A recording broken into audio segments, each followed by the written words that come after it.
மஸ்ஜிது நபவியிலே இரண்டு சஹாபாக்களுக்கு மத்தியிலே வாக்குவாதம் நடைபெற்றது. ஒன்று காப் இப்னு மாலிக் என்ற ஒரு சஹாபி, இரண்டாவது அப்துல்லா என்ற ஒரு சஹாபி. காப் இப்னு மாலிக் அப்துல்லா என்ற அந்த சஹாபிக்கு கடன் கொடுத்திருப்பார்கள். கடன் கேட்கக்கூடிய அந்த நேரத்திலே ஒரு வாக்குவாதம். பெருமானார் தன்னுடைய அறையிலே உட்கார்ந்து கொண்டிருக்கிறார்கள், சப்தம் வருகிறது, வாக்குவாதத்தில் ஈடுபட்டிருக்கிறார்கள்.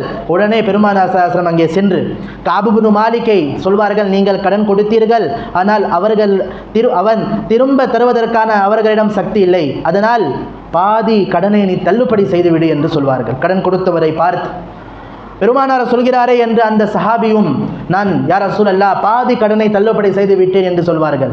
உடனே பெருமானார் ஸல்லல்லாஹு அலைஹி வஸல்லம் கடன் வாங்கிய அந்த சஹாபியை பார்த்து சொல்வார்கள், நீ அந்த பாதி கடனை உடனடியாக திருப்பி கொடுத்து விடு என்று சொல்வார்கள். இப்படி பெருமானார் ஸல்லல்லாஹு அலைஹி வஸல்லம் யோசிக்க வேண்டும். இரண்டு பேருக்கு மத்தியிலே சண்டை நடக்கிறது என்று சொன்னால் பெருமானார் ஸல்லல்லாஹு அலைஹி வஸல்லம் உள்ளே போய் பரிந்து பேசுகிறார்கள். எனக்கு என்ன என்று ஒதுங்கி போகக்கூடாது, எங்களால் முடிந்தவரை எங்களுடைய பதவியை கொண்டோ செல்வாக்கு பணத்தை பயன்படுத்தியோ மற்றவர்களுக்கு உதவி செய்ய முடிந்தால் நாங்கள் உதவி செய்ய வேண்டும். இது நல்ல குணம்.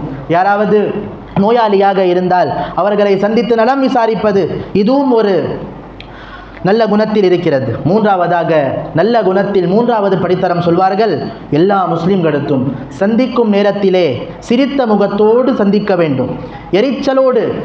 எரிச்சலோடு நாங்கள் யாரையும் சந்திக்க கூடாது. ஹதீஸிலே வருகிறது, கான ரசூலுல்லாஹி ஸல்லல்லாஹு அலைஹி வஸல்லம் யதபஸ்ஸம், பெருமானார் ஸல்லல்லாஹு அலைஹி வஸல்லம் எல்லா நேரத்திலும் சிரித்த முகத்தோடு இருப்பார்கள். பெருமானார் ஸல்லல்லாஹு அலைஹி வஸல்லமுடைய அந்த சிரிப்பை பார்த்து சஹாபாக்களுக்கு இருக்கக்கூடிய எல்லா கவலைகளும் போய்விடும் என்று ஒரே ஒரு சிரிப்பு தான், ஆனால் அதில் பல பலன்கள் நன்மைகள் இருக்கிறது.